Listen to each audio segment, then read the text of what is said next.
Alors, nous allons aborder les différents aspects des enjeux du logement aujourd'hui dans la ville. Le thème des assises, ce sont les assises nationales du logement et de la mixité urbaine. Donc l'un ne va pas sans l'autre, bien entendu, vous allez voir, on va en parler. Chacun va aborder de nos intervenants les choses à sa façon, dans une assez grande diversité, vous allez le voir. On en a pour 1h30 avant le déjeuner. Et on va commencer tout de suite avec, d'une part, Thierry Fournier de Saint-Gobain et Sonia Lavadino, le bureau d'études bifluides, anthropologue urbain. Alors Thierry Fournier, chez Saint-Gobain, vous êtes vice-président, mais vous êtes le directeur général d'un très grand territoire qui couvre l'Europe du Sud, l'Afrique et le Moyen-Orient.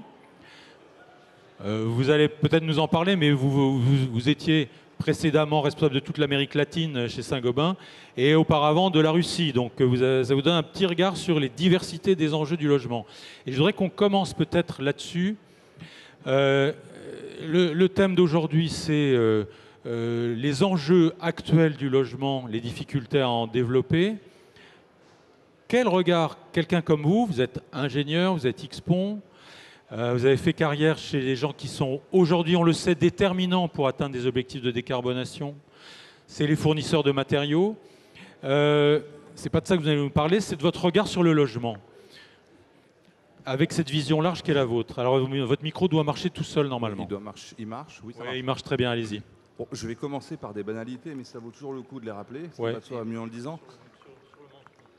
D'accord. Donc oui, je vais commencer par des banalités, mais ce qui va de soi mieux en le disant. Le logement est un besoin universel de toute époque dans le passé et dans le futur. Où qu'on soit dans le monde, on recherche tous un abri, un abri confortable, performant, qui nous permet de nous réaliser. Donc c'est à la fois du qualitatif et du quantitatif.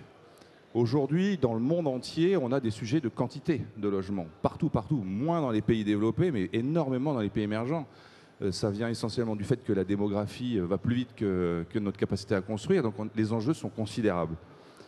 Donc avec cet enjeu de qualité et de quantité, le corollaire, c'est les conditions d'accès au logement qui sont de plus en plus difficiles partout. Et c'est aussi vrai en France, dans une moindre mesure, mais donc c'est l'accès au foncier, c'est l'accès au financement, et puis ce sont les délais de construction. Et puis le troisième gros challenge, qui est plus récent, celui-là, c'est que le logement contribue à 20% des émissions de CO2 dans le monde, on le sait, et avec les enjeux climatiques et donc de décarbonation des économies, le logement est au cœur des préoccupations. Donc c'est assez nouveau, ça, pour le coup, mais c'est un thème qui devient mondial et encore plus prégnant dans les pays développés, bien entendu. Donc, conditions d'accès, qualité, quantité, et puis émissions de CO2. Voilà, ce sont les trois enjeux universels que si je devais résumer globalement. Oui, mais c'est tout à fait intéressant que vous posiez les choses à ce niveau-là. Ça me renvoie au livre qui vient de sortir, je vous le conseille à tous, le livre Habiter, produit par l'architecte Jacques Lucan, et qui commence comme ça à rappeler qu'en effet, il y a d'abord une universalité du besoin en logement, et qui analyse dans toute la période de l'histoire lente de l'humanité, on va dire, la façon dont ça s'est traduit en architecture notamment et en urbanisme, et que nous sommes aujourd'hui sans doute dans une nouvelle époque, mais qu'on a peut-être dépassé le moment où l'universel ne peut plus être abordé uniquement à son échelle d'universalité. Je voudrais prendre juste un exemple qui peut-être va vous parler, parce que vous êtes responsable notamment de l'Afrique, dans laquelle l'Égypte se trouve, bien sûr, mais pas seulement. Nous, on a une journaliste de Cadre de Ville qui était, il y a 10 jours, au sommet Africité, au Kenya, le sommet des villes intermédiaires, et qui ont pointé les besoins d'accueil de populations qui arrivent en masse du fait d'un exode rural. Et le responsable d'ONU Habitat, qui était là, disait, pour répondre aux besoins africains en logement, vous avez parlé de quantité, il faudrait produire, c'est une façon de parler, 4000 logements à l'heure. À l'heure. Les pays d'Europe dont vous avez notamment la charge chez Saint-Gobain ne sont pas du tout dans ce contexte-là. Alors est-ce qu'à côté, en effet, de valeurs universelles, et ici on est dans la cité internationale, c'est le lieu pour parler d'universalisme, mais il y a des valeurs universelles, mais est-ce que ce n'est pas le local qui va primer avant tout? Ah si, bien entendu. Et comment est-ce que vous voyez les choses? Si je prends l'exemple relatif de la France par rapport à l'Égypte, vous me parliez de l'Égypte. Bon, en Égypte, vous avez 100 millions de personnes, une démographie qui augmente de 2% par an. Au-delà de ça, vous avez un phénomène de ce qu'on appelle de relâchement des ménages, c'est-à-dire qu'avant, les couples mariés continuaient à vivre avec leurs parents, et puis aujourd'hui, c'est de moins en moins le cas. Donc vous avez des jeunes qui, quand ils se marient, quittent le foyer historique, et donc il y a un besoin mécanique de logement supplémentaire, plus l'immigration, plus le développement social, plus etc., etc., etc. Donc globalement, il faut 500 000 logements par an, plus que ça, 600 000 logements par an neufs en Égypte, et il y a déjà un manque de 5 millions dans le parc. Donc les enjeux ne sont pas du tout les mêmes que ceux qu'on a nous en France, où il faut 300 400 000 logements par an, il faut surtout rénover. Donc notre enjeu, c'est de traiter le parc existant, c'est pas trop de créer du neuf. Mais donc il faut avoir une approche locale, à la fois sur les solutions qui sont offertes, sur les mécanismes d'accompagnement de l'industrie, de la construction, sur les modalités de financement, sur la structure des professionnels de la chaîne qu'il faut organiser. Donc chaque pays a son contexte, son histoire, ses traditions, ses besoins, et donc les politiques ne peuvent pas être dupliquées d'un pays à l'autre. C'est absolument impossible. Et y compris sur les techniques de construction, vous pensez qu'on va aller vers des réalités locales de plus en plus fortes si on parle de circularité? Je sais que vous travaillez notamment sur la circularité. Ah bah oui. Les solutions vont être adaptées à chaque fois au contexte local? Évidemment, évidemment. Les traditions constructives ne sont pas les mêmes d'un pays à l'autre, les climats ne sont pas les mêmes. Donc la façon d'isoler est complètement différente selon que vous êtes en Afrique ou en Scandinavie, bien entendu. Les matériaux disponibles ne sont pas les mêmes, les façons de construire ne sont pas les mêmes. Donc oui, les problématiques sont très très locales aussi sur ce registre-là. Vous êtes d'accord qu'on est en train de sortir d'un modèle qui était un modèle de standardisation? C'est-à-dire que ces valeurs d'universel dont vous parliez, elles ont produit à un moment donné un modèle standard du logement qu'on a décliné, y compris jusque dans le Moyen-Orient, où on voyait les mêmes immeubles que dans les banlieues françaises. Oui, c'est en train de changer. Ouais. C'est en train de changer pour les raisons que j'évoquais. Et puis les stades de développement des pays ne sont pas les mêmes.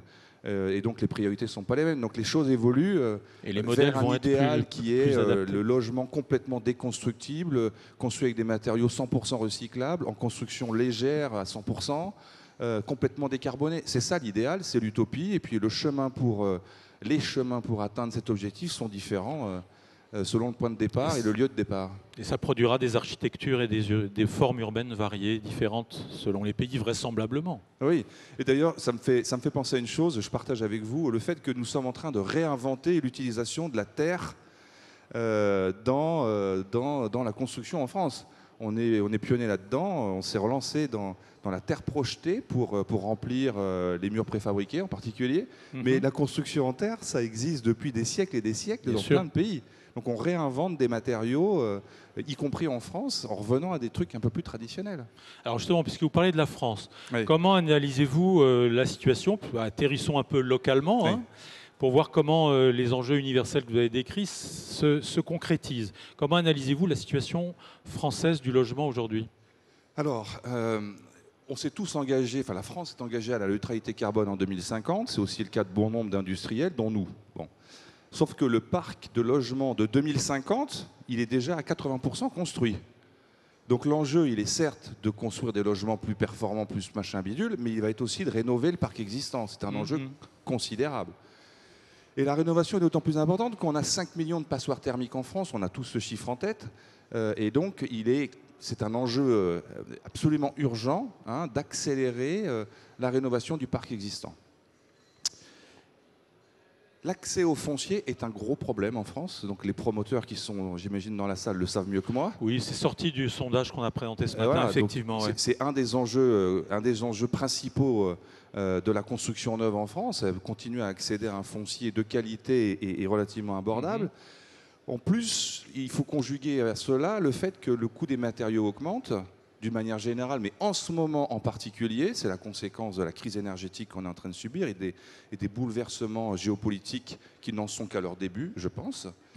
Et donc on doit s'habituer à une inflation significative, mais dans le même temps, les conditions d'accès au financement ne sont pas facilitées de la même manière, et donc on a quelques mois, quelques années qui vont être un peu compliquées sur le logement, sur la construction de manière générale et sur le logement en particulier. Oui, semble-t-il. Donc, je le disais, la rénovation est clé, il faut plus de professionnels, j'y reviendrai tout à l'heure. On manque de bras pour réaliser les ambitions des 700 000 rénovations par an que le gouvernement s'est fixé d'ici à 2030. On est très loin du compte.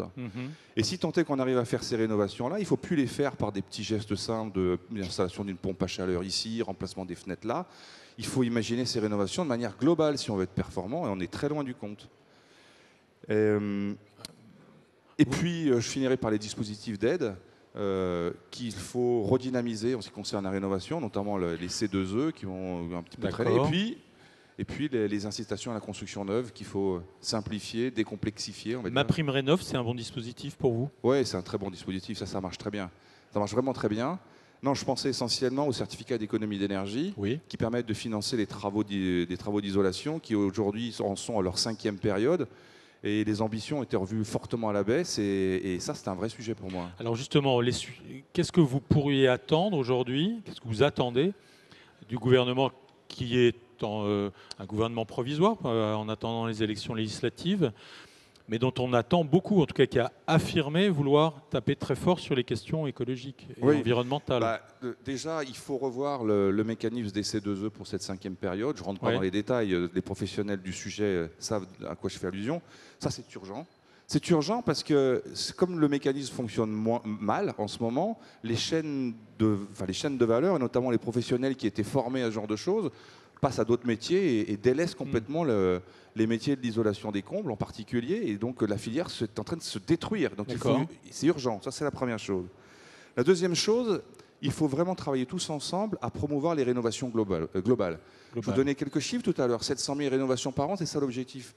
Mais aujourd'hui, on fait quoi? Quelques dizaines de milliers de rénovations par an en rénovation globale. C'est complètement insignifiant et il faut multiplier par 10 ou 20 ce chiffre, et très vite. Et l'outil serait quoi? Quel serait l'outil pour ça? L'outil, c'est de flécher les mécanismes d'incitation et de subvention aux travaux de rénovation, conditionnés à la globalité de l'approche et non plus aux actes unitaires, individuels, non séquencés et non organisés qui sont aujourd'hui réalisés. Ça, c'est quelque chose de très important. Le troisième point qu'il faut absolument attaquer aujourd'hui pour accélérer dans la rénovation, c'est la formation des pros. Je vais donner un chiffre. Alors, je sais, à chaque fois que je donne ce chiffre, je me fais retoquer. On me dit que c'est trop, c'est pas vrai. Bon, je maintiens ce que je pense. Il manque 300 000 artisans en France. À peu près, c'est l'ordre de grandeur. Il faut qu'on travaille avec les associations professionnelles, la FFB, la CAPEB, on le fait déjà. Et puis tous ceux qui ont intérêt à agir en matière de formation des pros, les CFA, l'éducation nationale, etc. Pour, valoriser les métiers. 2, mettre à disposition des formations plus rapidement, plus percutantes, et en plus sur des nouveaux métiers, notamment des métiers de coordination de chantier, les métiers d'efficacité énergétique. Et puis, et je en finirai par là sur la question de la formation, attirer les femmes dans ce métier. Ces métiers, c'est plus des métiers où il fallait porter des sacs de 50 kilos ou des tonnes et des tonnes de marchandises, il fallait porter sur le dos, c'est fini ça. Donc il y a de la place pour les femmes dans ces métiers, il n'y a pas assez de femmes.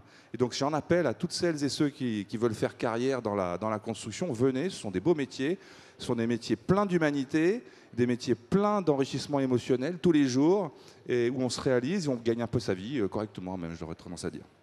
Donc les pros, il faudra simplifier, quatrième point, simplifier les formalités administratives, décomplexifier toute la partie permis de construire, tous ces trucs-là, c'est quand même encore un peu long pour accélérer à la fois sur le neuf et sur la réno. Et enfin, et ça c'est un sujet pour nous, les industriels, il faut qu'on accélère la décarbonation de nos offres. Donc on est en chemin, on est plutôt très optimiste par rapport à tout ça, on a encore beaucoup de choses à faire. Décarboner, ça passe par travailler avec les fournisseurs de matières premières, ça passe par de la recherche et développement pour inventer des nouveaux procédés de fabrication qui sont moins consommateurs d'énergie ou à tout le moins qui consomment de l'énergie propre. Et puis c'est travailler la logistique, c'est travailler avec les distributeurs, travailler avec les installateurs. Il y a un chantier gigantesque, extrêmement intéressant et passionnant devant nous autour de cette décarbonation. On a notre rôle à jouer, mais on n'y arrivera pas tout seul. Voilà. On peut produire des matériaux en utilisant moins de ressources? Bah oui, c'est-à-dire déjà en utilisant du recyclage. La filière de la construction est probablement celle qui est la moins bien organisée en termes de réemploi de matériaux, de recyclage de matériaux. Donc le gouvernement s'y est attelé avec la préparation de la mise en place d'un organisme indépendant qui vise à organiser la filière de déconstruction et recyclage. Donc la filière s'appelle, enfin l'organisme s'appelle Valobat. Il devrait entrer en vigueur dans les prochains mois. Oui, ça va signifier un surcoût en général pour la filière, mais c'est indispensable sur le long terme si on veut préserver nos ressources et construire intelligemment pour le futur. C'est un de vos objectifs de développement durable. Absolument. Vous en avez de nombreux, mais il y a notamment celui-là. C'est à 2030, vous avez des objectifs importants, je crois. Donc Nous, Saint-Gobain, on s'est engagé à réduire de 33% nos émissions de CO2, malgré l'effet volume. Donc ça veut dire globalement réduire de la moitié à iso-volume nos émissions de CO2 historiques. On a pris notre référence de 2017. Bon. Et puis en 2050, d'être complètement neutre, y compris en scope 3, c'est-à-dire toute la partie logistique et matières premières. Ce sont des défis. Alors, je terminerai par ça. Kennedy, en 60 et quelques, en 59, je crois, il avait dit avant la fin de la prochaine décennie, on ira sur la Lune. On ne sait pas comment on va le faire, mais on va le faire. Là, je vous dis la même chose. En 2050, on sera neutre en carbone. On ne sait pas encore exactement comment on va tout faire, mais on y arrivera. Mais j'ai vu passer une info. Vous venez, je crois, d'investir pour développer la première usine de production de plaques de plâtre décarbonées. Oui. Bon, ça, c'est en Norvège. Donc, on pour a lancé finir, mais c'est impressionnant. Zéro carbone. Voilà. Donc, ouais. Et puis, j'en profite, il y a 15 jours, on a réalisé une prouesse mondiale technologique, et ça ne s'est jamais fait avant. On a produit le premier verre zéro carbone dans une usine française à Aniche, près du nord de la France. Oui. Donc, on a produit les premiers 2500 tonnes, zéro carbone. Ça n'avait jamais été fait avant, donc on est très fiers de nous. Okay. Et maintenant, notre enjeu, c'est de le faire à échelle plus massive, pour mettre à disposition ces verres à zéro carbone pour toute la filière de la construction. Voilà. Okay, donc pour finir, on aura besoin d'innovation et ça va interroger tous les acteurs de la filière, mais les acteurs amont, fournisseurs des matériaux, évidemment les premiers. Voilà. Bon, je vous remercie beaucoup Thierry Fournier. Je voudrais que Sonia Lavagno... Oui, merci, on peut vous applaudir, c'était passionnant.